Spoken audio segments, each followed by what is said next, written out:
Olá, Rondônia! Está no ar Política com Café, o nosso bate-papo semanal aqui no Rondônia ao Vivo, que é o site de maior audiência do estado de Rondônia. Sejam bem-vindos, fique à vontade se você está assistindo nesse momento ou em outro momento. Enfim, está na plataforma do Rondônia ao Vivo e nas redes sociais e no YouTube do Rondônia ao Vivo. Sejam bem-vindos e hoje a entrevista, o papo é sobre gestão e nós vamos entrevistar um gestor reconhecido, respeitado no estado de Rondônia.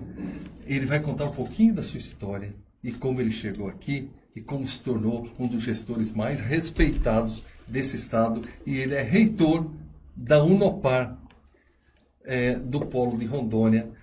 O doutor Paulo Andrade, seja muito bem-vindo ao nosso bate-papo Política com Café.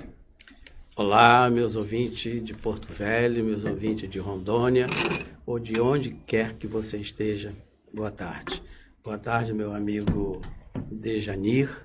Boa tarde a todas as pessoas que estão por trás de mim, dando suporte para que eu apresente aos senhores a minha versão de vida e o meu projeto para o futuro.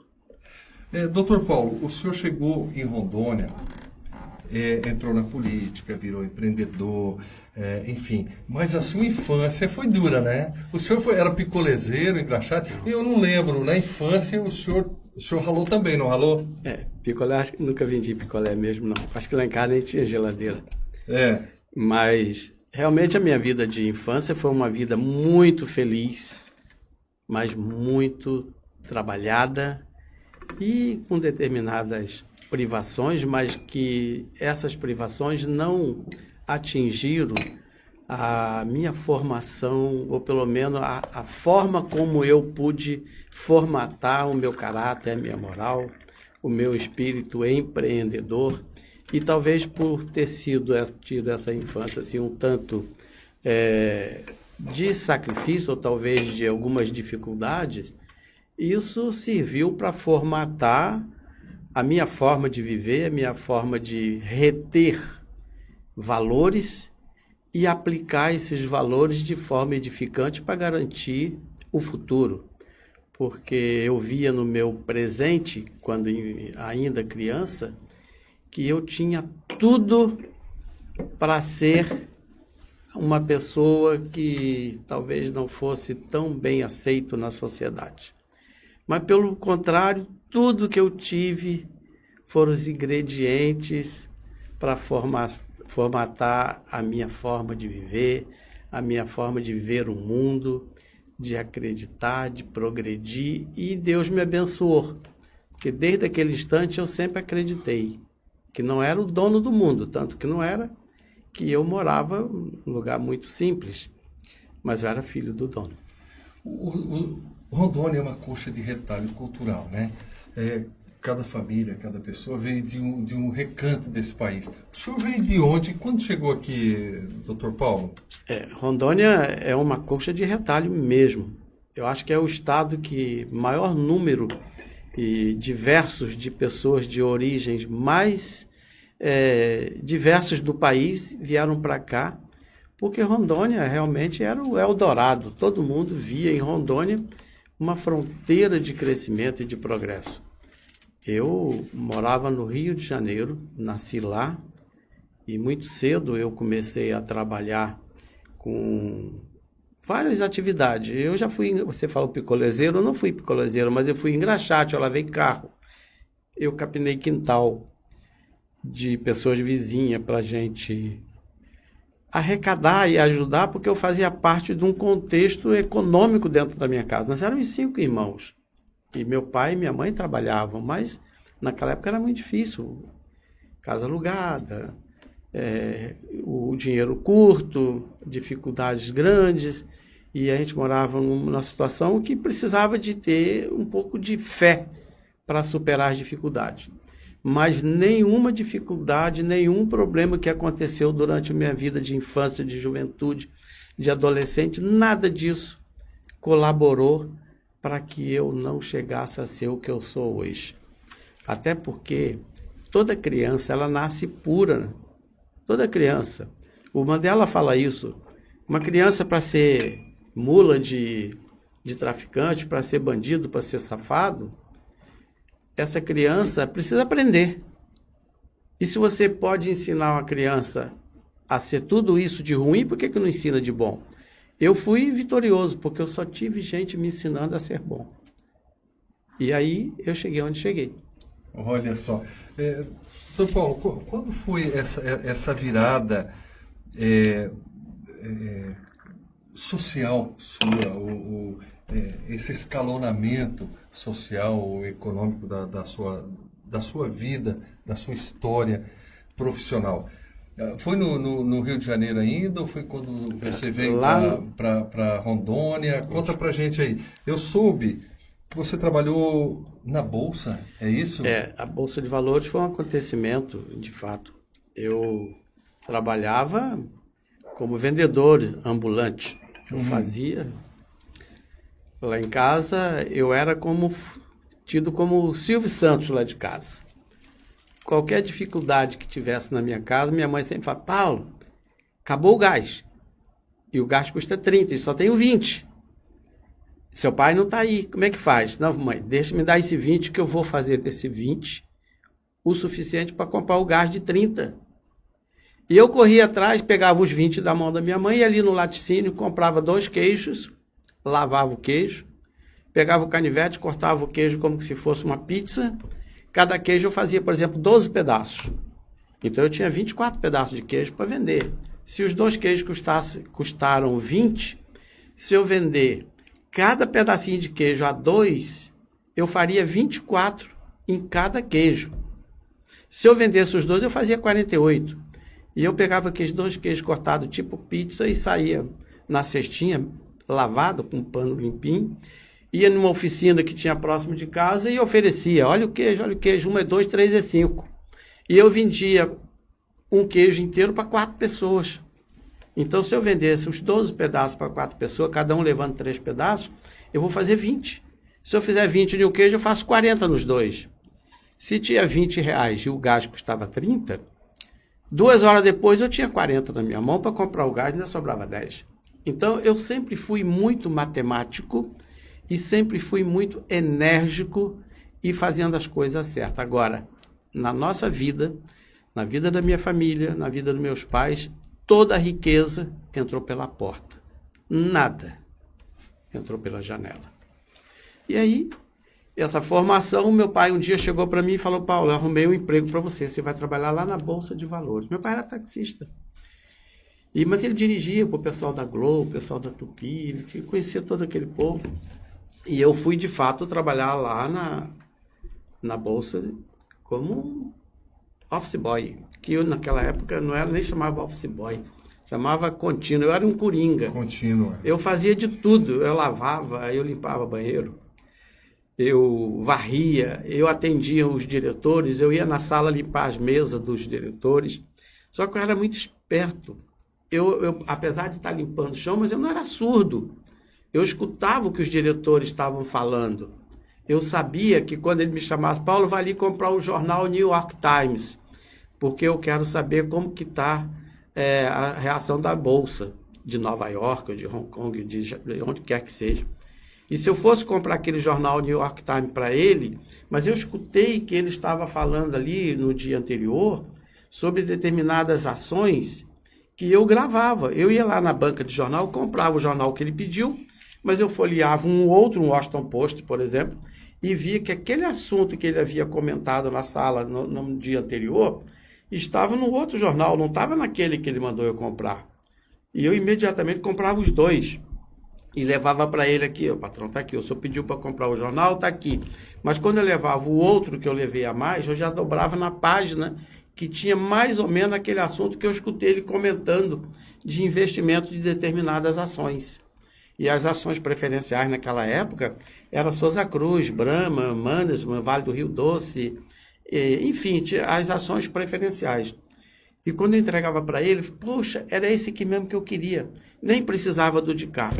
Aí eu falava, mas doutor, esse aqui eu comprei com dinheiro meu, o senhor não mandou eu comprar, só comprei esse, e esse aqui é seu troco. Aí eu falei, não, esse aqui não precisa, esse troco pode levar. E ele me dava aquilo de gorjeta, e com aquela gorjeta eu comprava 10 jornais daquele que eu comprei. Então, era bom, era bom ser útil.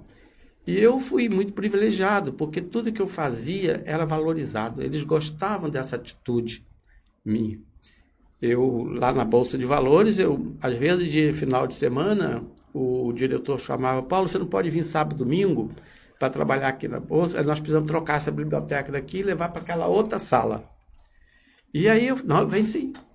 Chegava lá no sábado de manhã, trabalhava sábado, trabalhava domingo, e tirava todos aqueles livros da biblioteca e levava para uma outra sala, no outro corredor. Se eu não pudesse carregar de 5 livros, eu carregava de 2 a 2. Eu sei que no final do dia, eu estava com todos os livros colocados no chão, na ordem que eu tirei da biblioteca de cá, desmontava aquelas prateleiras dele com a chave fina, montava lá, e quando chegava no domingo à tarde, todos os livros estavam naquela biblioteca, naquela estante, na ordem que estava lá do outro lado. E ele me pagava. O que ele me pagava, às vezes, era mais do que o meu salário mensal, por 2 dias de serviço. Então, cada vez mais eu entendia que a força do trabalho, a força da economia, é a alavanca que leva qualquer um ao sucesso. Você não precisa ser desonesto, você não precisa ser mentiroso, você só não pode ser preguiçoso e ser inteligente. E isso Deus me beneficiou bastante. Pessoal, vocês perceberam que nós estamos tendo aqui o privilégio de ter uma aula com o reitor da Unopar. Mas não é só uma aula de economia, de história. É uma aula de propósito, uma aula de valores. Olha o nível desse papo, né? Nós estamos aprendendo sobre valores e sobre propósito. E isso é muito importante. Quero te agradecer por essa aula, tá, doutor Paulo? Como o senhor chegou em Rondônia? O que te trouxe para cá? Quando o senhor fala de aula, eu também aprendo muito com o senhor. Sabe, essa questão de aprender. A Coralina, ela sempre diz que feliz de quem ensina o que sabe, mas aprende com quem ensinou. Então, aqui é uma simbiose. As perguntas que o senhor me faz é porque eu sou muito inteligente, o senhor faz uma pergunta para que seja produzido o produto que o senhor quer. Isso é muito útil, porque eu faço parte desse contexto e, de fato, a gente está dando para os jovens, as pessoas que vão nos ouvir ou que estão nos ouvindo, que é possível, gente, é possível construir uma vida econômica, social, religiosa, espiritual, familiar, sendo honesto, sendo empreendedor. E se você faz isso, existe uma máxima que eu pratico todos os dias, eu, minha esposa e meus filhos. Se você acorda cedo e dorme tarde, gasta menos do que ganha, entendeu? Gasta menos do que ganha. Honra seu pai, sua mãe e suas origens. E acredita que tem um Deus superior que te orienta, não tem barreira que te derruba. O caminho é o sucesso. Pode demorar um pouco, mas se você fizer isso, acorda cedo, dorme tarde, gastar menos que ganha, honrar seu pai e sua mãe, acreditar que tem Deus te protegendo, você vai conseguir. Basta você acreditar em si, em você mesmo. Mas eu moro longe. Não tem problema. A solução vai aonde você estiver. Eu ganho pouco, não tem problema. O custo vai ser menor, vai caber no seu bolso. Se você fala que não tem tempo, não tem problema. Um tempo vai aparecer para você, você tem que achar solução. Fazer do nada alguma coisa. Se você acomodar, se você achar que vai cair do céu, aí você não vai conquistar aquilo que você precisa conquistar. E eu vejo que tem muitos jovens, muitas pessoas que ficam desesperançosos porque vê tudo acontecendo errado. Abre a notícia, é só corrupção. Abre o rádio, é gente que matou, que roubou, que assaltou. Gente, vamos parar com isso. Vamos pensar em coisas boas, vamos acreditar. Vamos trazer a nossa vida para um patamar de progresso, um patamar de alta sugestão. Você precisa acreditar que é filho de Deus, você vai fazer. Então, eu penso assim, quando eu vim para Rondônia, eu estava para ir para Brasília, eu ia trabalhar lá em Brasília, tinha passado um concurso público lá em Brasília, eu ia para lá. E o dono, o presidente da Bolsa de Valores, ele falou, não, Paulo, você não vai para Brasília. Você vai ser meu sócio. Você vai ser meu sócio em uma indústria madeireira que está em Concordata e você vai trabalhar comigo lá em Rondônia. Eu vou te dar todas as condições para você acreditar e trabalhar. Porque eles falavam para mim que eu tinha luz própria. Se eu subisse, eu ia clarear mais. Então eu falei, eu vou para Rondônia. Só que eu não queria vir naquele mês, naquele dia, porque eu estava muito novo e estava namorando, e morando no Rio de Janeiro. O Rio de Janeiro sabe como é muito tentador ficar por lá, mas eu pensava no meu futuro. E aí eu falei, esse ano eu não vou, mas se eu só esperar até o ano que vem, eu caso e vou. E no ano seguinte, eu casei e vim embora. O senhor está casado há quanto tempo? Eu estou casado com a mesma mulher há 52 anos. Com a mesma mulher há 52 anos. Olha que bacana. Continua a sua história. Aí o senhor veio para Rondônia. Eu vou adiantar um pouquinho. Eu soube que o senhor chegou em Pimenta Bueno para administrar uma madeireira. Foi isso mesmo. O presidente da Bolsa pegou uma empresa que estava falida, que tinha uma concordata, que foi uma empresa que pegou um dinheiro em banco americano para investir numa madeireira aqui em Rondônia. Naquela época tinha aquele integrar para não entregar, e Rondônia ainda era território, e aquele pessoal muito esperto pegou o dinheiro e desviou o dinheiro, montou empresa lá no Rio de Janeiro, montou outras coisas lá, e acabou indo à bancarrota, ficou em concordata. E o presidente da Bolsa falou o seguinte, olha, eu vou assumir o débito, que lá vai estar em torno de 2 milhões de dólares, só que o banco vai emprestar para a gente mais 2 milhões de dólares para que você aplica isso lá e a gente crescer, pagar essa dívida e tornar a empresa autossuficiente e rentável, porque a gente precisa recuperar isso, que aqui está um futuro muito grandioso. Ele era um homem de visão, basta dizer que era o presidente da Bolsa, um cara que tinha uma visão enorme, e eu era o coadjuvante, eu estava ali do lado, mas ele acreditava que eu poderia ser o protagonista disso. E aí ele falou, não, você vai para lá que eu te dou apoio, te dou o que você precisar. Aí eu tinha um Jeep, eu tinha o recurso para comprar alimentação, só não tinha salário. Mas eu trabalhava de manhã à noite, acordava quando o dia clareava e ia dormir quando o dia escurecia, porque não tinha energia. Nós não tínhamos energia elétrica, não tínhamos televisão, nós não tínhamos nada. Comprou uma geladeira a querosene. Você bota uma latinha de querosene embaixo, a geladeira a querosene, as pessoas de hoje nem sabem que já existiu geladeira que gelava com fogo. Difícil entender isso, né? Mas você botava ali um querosene ali embaixo da geladeira e aquilo como se fosse uma lamparina, esquentava o gás, circulava e gelava a geladeira. E aí aquilo ali, a gente tinha aquela geladeira que a gente conseguiu comprar logo no começo. Mas não tinha televisão, não tinha rádio. O rádio que a gente escutava era da lá da... Como é que é, meu Deus? Das Cordilheiras dos Andes, Transandes, que a gente escutava lá dos Andes, que era só de noite que pegava. É sério, é? E meus familiares mandavam para mim do Rio de Janeiro os jornais do Rio, Jornal do Brasil, o Globo. Eu gostava muito de ler, sempre fui voltado para a leitura. E eles mandavam o jornal chegar para mim 60 dias depois. Mas para mim era novo, porque eu ficava sabendo que a coisa acontecia. E eu vim para Rondônia, comecei a trabalhar em 1974, 75, 76, já estava com a empresa a todo vapor funcionando. E Pimenta Bueno era uma vila que tinha pouco mais de 6 mil habitantes. 6 mil. Tanto é que em 82, quando eu fui candidato na primeira legislatura, estou adiantando esse fato, Pimenta tinha 9.504 eleitores. Olha só. Quando eu fui candidato. E aí já era município. Porém, quando Pimenta se transformou em município, antes era vila, e o governador é Humberto da Silva Guedes. E o Humberto da Silva Guedes precisava de alguém lá em Pimenta Bueno que presidisse uma comissão para delimitar as áreas, para subdividir o município de Porto Velho, para criar outros municípios. Porque naquela época só tinha 2 municípios, Porto Velho e Guajará-Mirim. Porto Velho em direção ao Mato Grosso e Guajará-Mirim em direção à Bolívia.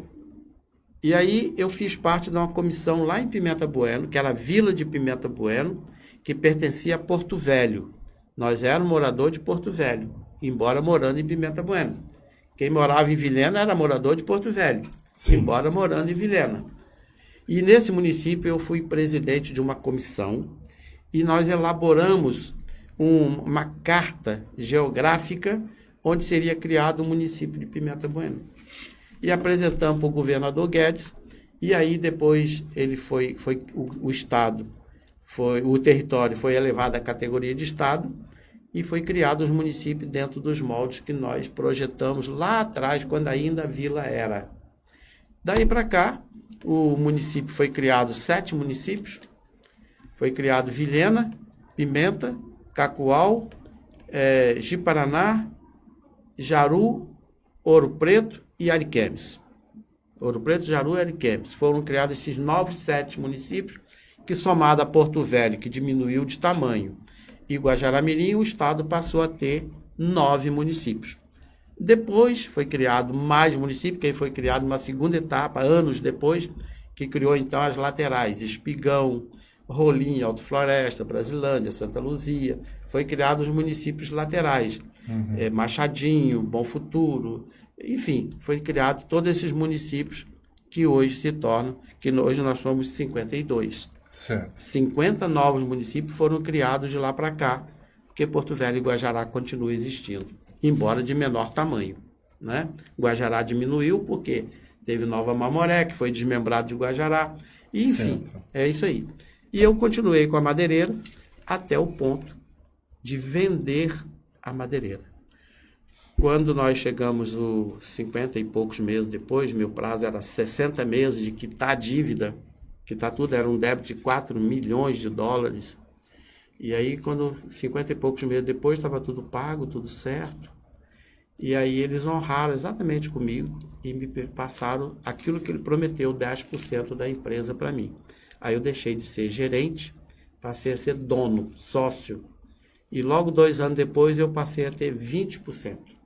Porque eu não fazia retirada, só eles que faziam as retiradas. E nos balanços foi feito, então, passou para mim esse volume de 20%. E aí eu saí dessa empresa e passei, então, a ter vida própria. E fui, então, montei com o dinheiro que eu vendi da madeireira, eu montei uma transportadora de petróleo. Comprei alguns caminhões novos e coloquei tanque e começou a trabalhar distribuindo, carregando frete petróleo. Eu agreguei meus caminhões numa transportadora que existia aqui em Porto Velho, chamada Tapindaré, de Seu Petrônio. Eu agreguei os caminhões e fazia carga, levava no tanque. Só que, naquela época, o INP, o Instituto Nacional de Petróleo, aumentava o petróleo 2 vezes, 3 vezes por dia. A inflação era enorme. E os donos de postos de gasolina preferiam manter meu caminhão parado no pátio como estoque de petróleo para eles, porque ele ganhava com isso, em armazenando petróleo. Especulação mesmo. Especulação. E eu perdia, porque meu caminhão ficava parado. Se o caminhão não andar, eu não ganho. Certo. Aí eu mudei, então, de ramo. Tirei todos os tanques do caminhão e consegui, então, a patente para ser distribuidor da Coca-Cola. Consegui com um amigo meu, que era meu chefe lá na Bolsa de Valores, que foi ser chefe lá no departamento de marketing da Coca-Cola, lá em Atlanta, na Geórgia, nos Estados Unidos, que ele é muito famoso e tal, e ele me conseguiu, então, para eu ser o distribuidor da Coca-Cola de Ji-Paraná para baixo. E ali eu comecei com a Coca-Cola e fiquei 7 anos e pouco vendendo. Comecei vendendo 400 caixas. Eu lembro que o meu primeiro caminhão, que pegou a carga aqui na beira do rio Madeira, quando chegou ali depois em frente à Fazenda Nova Vida, ele capotou, ficou de roda para cima. E aí eu lembro que meu motorista ficava chorando porque tudo acabado, e eu nunca fui de me abater com essas coisas. Quando eu cheguei lá, eu só calculei como é que eu ia fazer para desvirar o caminhão sem amassar a cabine, porque ele pousou em cima da carga. E eu peguei uma reta escavadeira, fiz um buraco na lateral do caminhão e falei, agora nós vamos desvirar o caminhão. Quando o caminhão der um tombo, a cabine vai passar dentro do buraco e não vai amassar a cabine. Isso aconteceu. Desvirei o caminhão, continuei a carga, das 400 caixas sobraram 144. Dali eu fui seguindo e fui vendendo, e fui levando, e fui aumentando, e fui vendendo, e vendendo, e vendendo, e vendendo. E aí eu comecei a vender. Eu vendia Cacoal, eu vendia Médici, Ji-Paraná, Médici, Cacoal, Pimenta, Espigão, Rolim, Alto Floresta, Brasilândia, Santa Luzia, Pimenta, Cerejeira, Cabixi, Pimenteira, Colorado. Enfim, eu vendi até lá no Mato Grosso, depois de Santa Maria Trindade, indo lá para Bolívia de novo. E eu procurei crescer muito e, graças a Deus, eu sou bem comerciante e eu trabalho muito, porque eu acordo cedo e durmo tarde. Olha só, a gente percebe que, além da gente ter a visão, além do senhor ter a visão, ou qualquer pessoa que queira chegar ao sucesso, além da visão, ele tem que ter a administração e tem que ter muita coragem, muita força, né? E ser vendedor, porque a melhor profissão do mundo é o vendedor, né? Esse é o mais importante em todas as estruturas. Eu não interrompi o senhor na sua história, porque está muito interessante a sua história, é muito bacana, mas agora eu quero entrar noutra questão. O senhor foi vereador em Pimenta Bueno? Fui, em virtude de eu ter participado desse processo político de criação. Foi a primeira legislatura? Foi a primeira legislatura, foi em 1982. Em virtude de eu participar desse processo político para montar isso, eu acabei fazendo amizade com algumas pessoas que não era o meu métier. Eu era trabalhador. Uhum. E aí, naquela época, em 1982, na primeira eleição para prefeito e vereador, aí pintou lá alguns candidatos e eu tinha um amigo meu que ele vendia fiado para gente, tinha um armazém lá, que era o Cléris Fusari. E do outro lado tinha o doutor Reginaldo Monteiro, que era amigo do governador Jorge Teixeira, que já não era mais Humberto Guedes. Uhum. E aí, naquela coisa, eu tentando ajudar ele, tá, Paulo, por que você não sai candidato? Vamos fazer a sua candidatura. E eu não tinha tempo, porque eu tinha muita coisa para fazer, eu tinha empresa, eu tinha muito funcionário, eu sempre tive bastante gente trabalhando comigo. E eu pensei, poxa, também não posso recusar de ajudar um amigo que eu incentivei para ele ser candidato a prefeito. E ele foi candidato a prefeito, e nos últimos dias eu recebi minha candidatura a vereador. E fui eleito. Eu fui o segundo vereador mais votado de Pimenta Bueno. Quem teve mais voto que eu foi só o diretor da unidade MIT, chamado Dr. Alberto César Loyola Branco, que fez 790 votos. Eu fiz 771. 771 naquela época era muito voto. E o terceiro lugar foi meu amigo Josafá, fez 260. Um cara muito bom, articulado, um cara excelente, está até hoje lá em Pimenta, é dono de uma TV, um cara íntegro, sério, honesto, muito bom, Josafá. Ele foi o primeiro presidente da Câmara na minha gestão. Uhum. E depois dele, o presidente foi o Aparecido Neves, também outro cara decente que está lá até hoje. E nós formamos um grupo de 13 vereadores lá em Pimenta Bueno. Pimenta já era cidade. E aí eu colaborei com projetos de lei. Eu tenho uma participação muito ativa lá na criação do município de Pimenta Bueno. Porque eu gosto de participar quando é para progredir. E olha só, na época, doutor, o cara não entrava na política para ganhar dinheiro. Não é? Pelo contrário, ele ainda tinha um desgaste e um esforço tremendo no sentido de ajudar o município, a sociedade, porque não era igual hoje, que o pessoal nada em dinheiro em qualquer casa legislativa, em qualquer órgão, o pessoal tem chance de faturar. Na época era diferente, era pela missão, não era? Eu não quero dizer que era assim, absolutamente e totalmente de forma transparente, tanto é que teve um fato na minha gestão lá em Pimenta Bueno, quando eu era vereador, que me marcou bastante, e foi um dos motivos que eu me afastei um pouco da política, porque eu entendia que não era daquele jeito. Certo. Nós éramos 13 vereadores, e quando o Estado foi criado, a União criou esses municípios novos com uma lei que dava ao município 10 anos de guarda-chuva da União. Isto quer dizer o quê? Tudo que você for construir naquele município novo, fórum, as comarcas, a Câmara de Vereadores, o prédio da Prefeitura, as escolas, hospitais, tudo que você for criar, as estradas, as praças, as ruas, tudo que você for fazer, você não precisa pegar dinheiro de lugar nenhum. Porque o governo federal bancava tudo. Uhum. E o nosso prefeito, ele preferiu, quando ele foi fazer o projeto Cura, que foi um projeto que está até hoje pendurado, ele tinha duas formas de pegar dinheiro.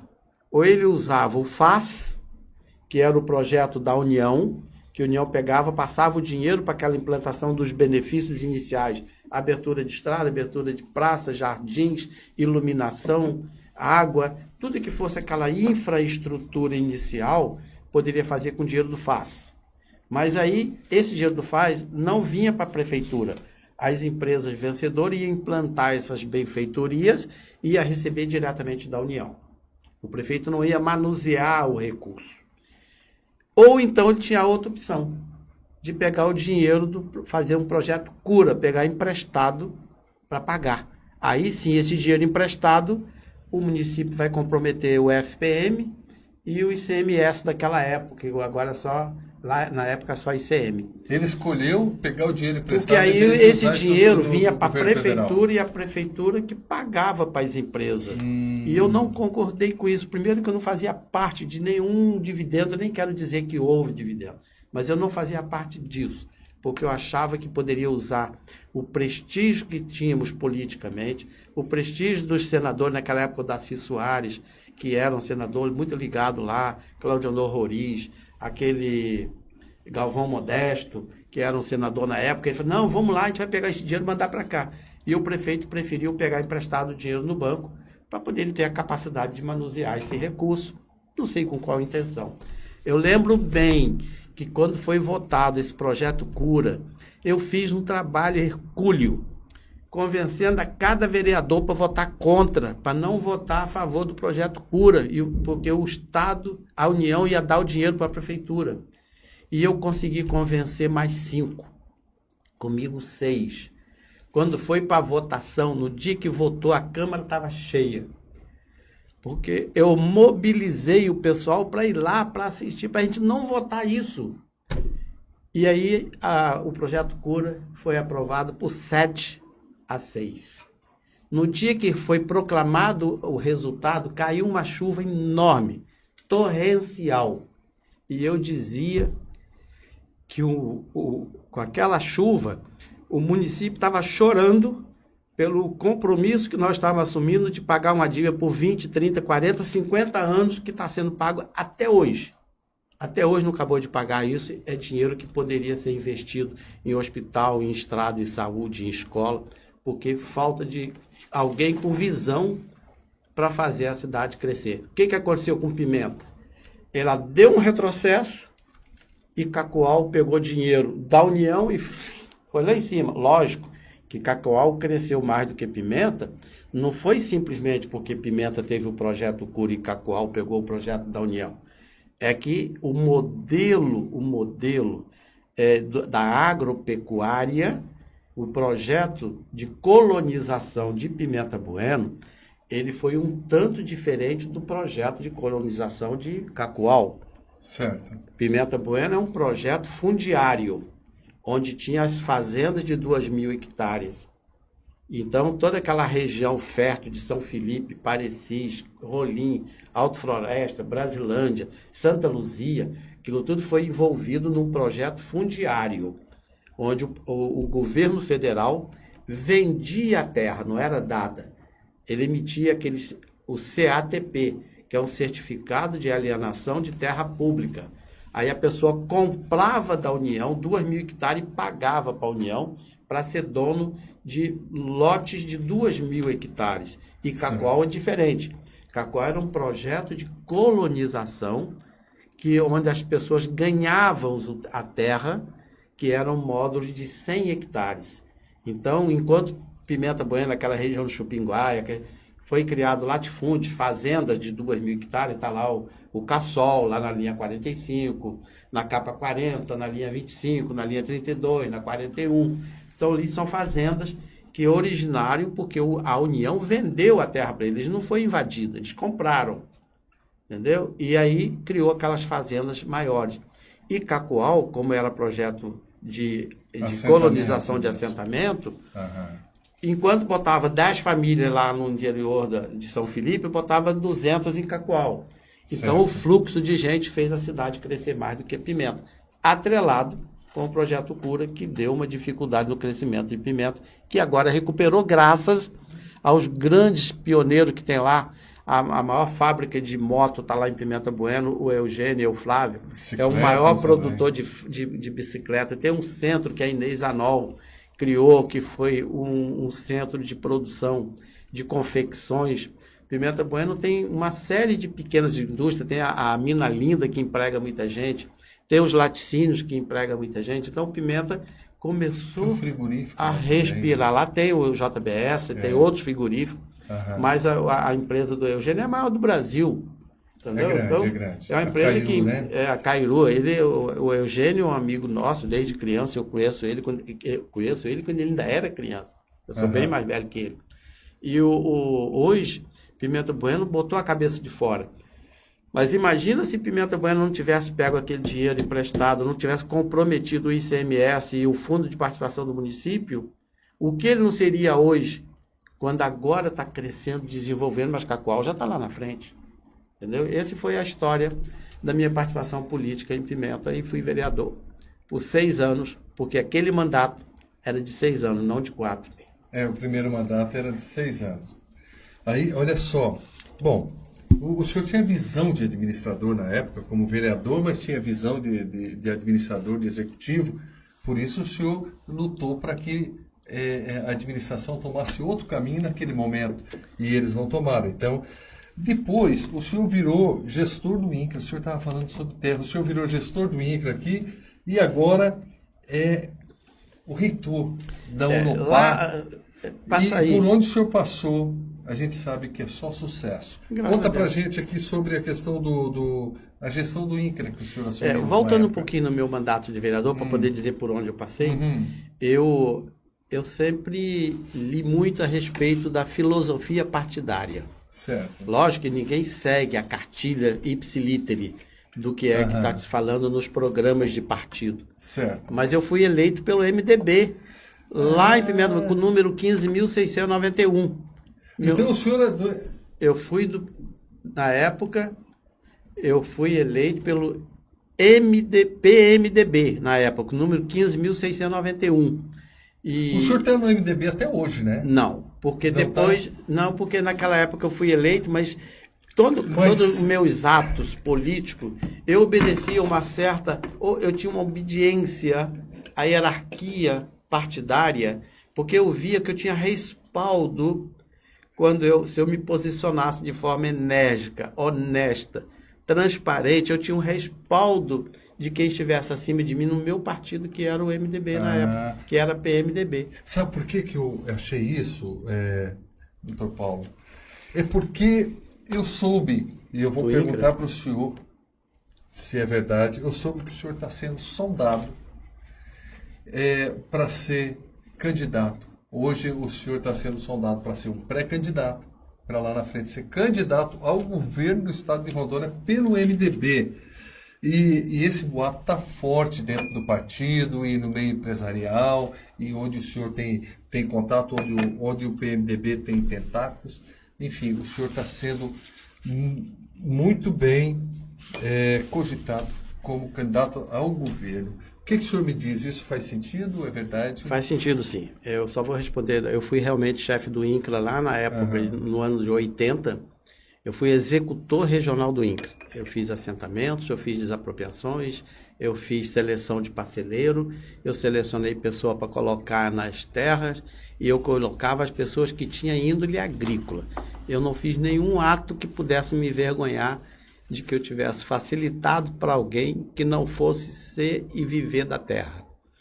Aí saí dali, fui muito bem, eu tenho título de cidadão lá do município, do interior, porque eu fiz acontecer. Teve cidades ali que foram criadas em virtude dessa aplicação que eu fiz no INCRA. Tem Espigão do Oeste que criou, foi depois. Eu fiz assentamento ali, São Felipe, Parecis. Eu fiz assentamento lá dentro, estrada, ponte, escola, tudo pelo INCRA. Mas eu estava dentro de um contexto. Eu não era a pessoa que fazia tudo, mas eu era o timoneiro do barco. Era o gestor. Entendeu?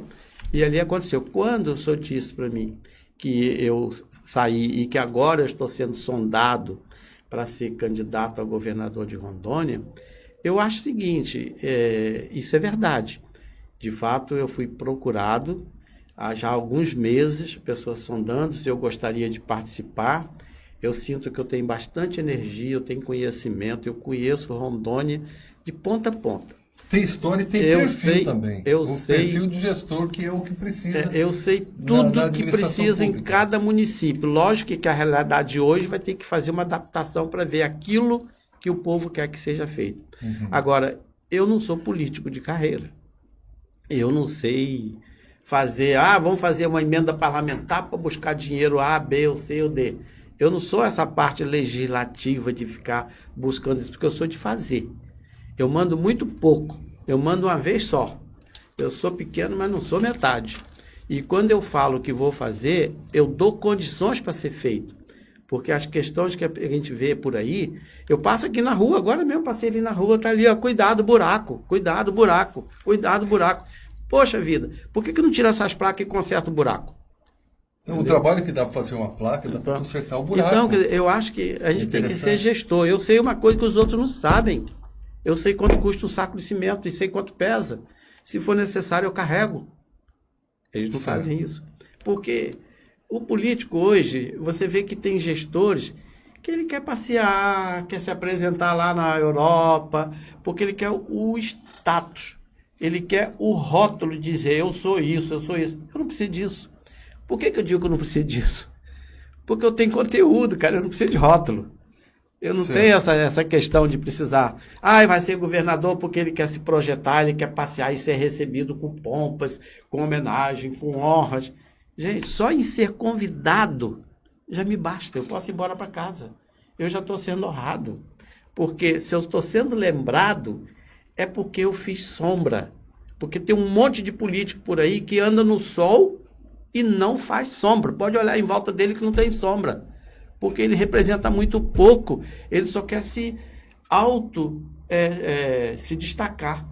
Ele quer dizer, eu sou isso, sou aquilo, eu faço, eu aconteço, mas no fundo, quando você vai ver o gestor, não trabalha, não faz. Uma ponte que pode custar 10 mil vai custar 200, que é para fazer em 2 meses, vai levar 3 anos.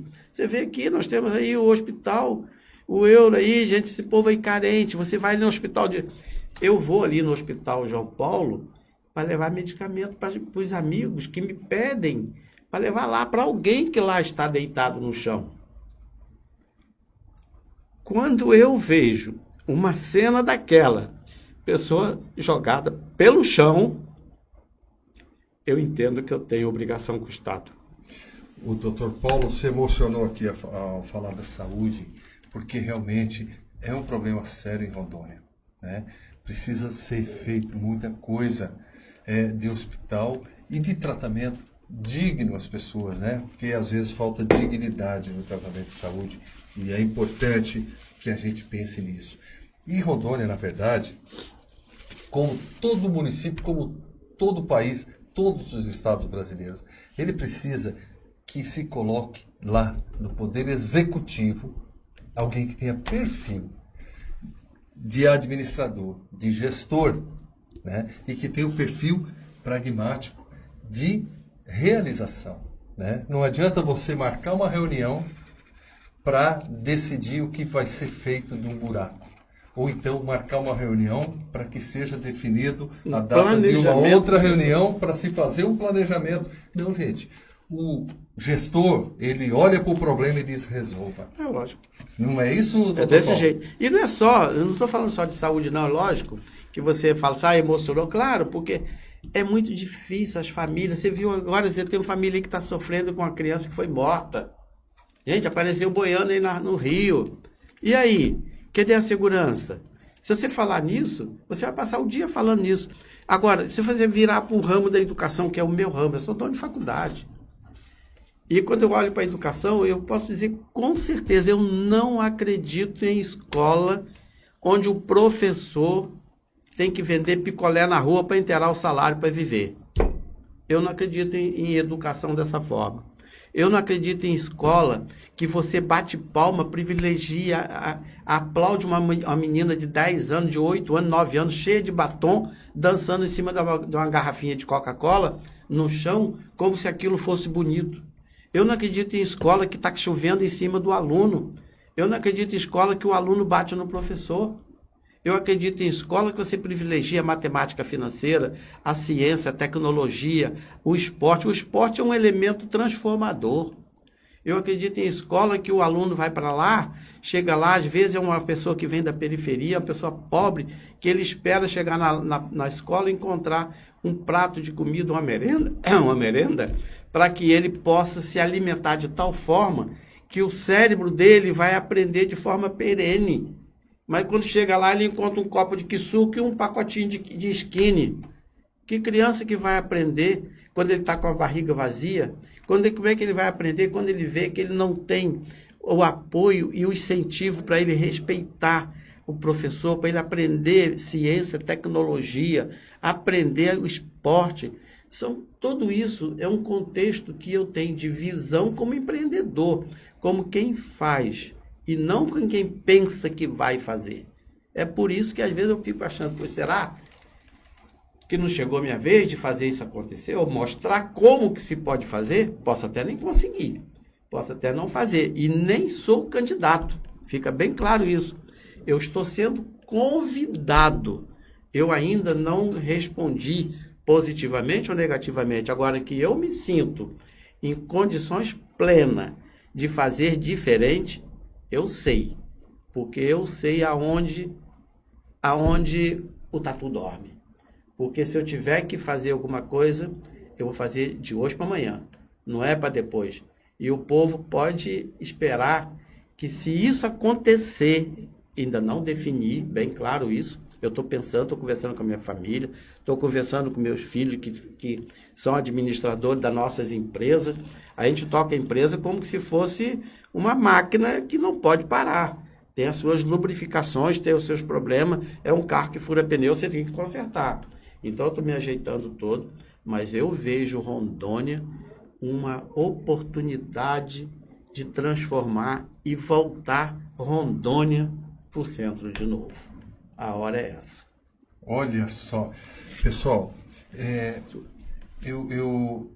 nós vamos caminhar para o final, porque até passou um pouquinho Obrigado, do nosso aí. tempo. Não. Nós temos... o Natan aqui é bem tolerante com a gente. O Natan é o nosso operador. A gente tem meia hora no podcast, mas a gente pode estender até 1 hora. Já passamos de 1 hora em algumas vezes. E está tudo bem, porque o Natan é um cara top ali, que segura a onda. Nós conversamos aqui com o Dr. Paulo. O Dr. Paulo, ele é advogado de carreira. Advogado, mas ele é reitor da Unopar em Rondônia e um cara que provou em todos os lugares onde ele passou que ele é um gestor, é um administrador e é um cara de resultado. Então, Dr. Paulo, foi uma honra para nós, porque na verdade foi uma aula. O senhor veio aqui, deu uma aula, nós enriquecemos, aprendemos e a palavra está com o senhor para a gente se despedir do pessoal de casa. Olá, que bom. Obrigado mesmo, tá? Eu começo pertinho da minha mesa aqui. Agradecer a você pelo carinho, da sua generosidade de me trazer aqui para eu poder falar o que eu penso. Eu não fiz aqui nenhuma propaganda, eu apenas externei exatamente o que eu penso como gestor. Gestor certo. É o que eu sei fazer. E logo depois dar um passo aqui do outro lado e falar através do Natan, que é a pessoa que está gerindo os botões ali, que está gravando, para que em nome dele eu dê um abraço em cada um que estão aqui nessa empresa, que é uma empresa que tem uma imagem muito forte em Porto Velho, Rondônia, no país e no mundo inteiro, porque é uma empresa séria, ética, administrada por pessoa de bem. Então, em nome do Natan, eu dou um abraço em cada um, e principalmente no gestor principal daqui, que fez isso acontecer, que é o Paulo Andrioli. E aproveitar para dar um abraço a cada um de vocês. E vocês que estão aí um pouco desesperançosos, acredita que dias melhores poderão vir ou virão mesmo. Primeiro, vocês já tiveram a felicidade de vir morar em uma terra que não tem geada, não tem vendaval, não tem terremoto, não tem furacão. É uma terra que, se você deixar cair a semente no chão, ela nasce, produz e você colhe. É um estado que tem gente bondosa, trabalhadora, que não quer viver de migalha e de esmola. São pessoas que querem trabalhar. basta dar a ele as condições que ele vai fazer. Se você entregar o ingrediente na mão deles, o bolo vai sair. Então, eu desejo que todo mundo que estão me ouvindo, coloque um pouco de esperança na sua vida, porque Rondônia vai estar no centro de novo. Muito obrigado. Pessoal, hoje, então, nós falamos com o Paulo Andrade, Dr. Paulo Andrade, reitor da Unopar, e essa pessoa incrível que vocês tiveram o privilégio de ouvir nessa aula que ele nos deu aqui. Tá? Obrigado, um abraço até semana que vem.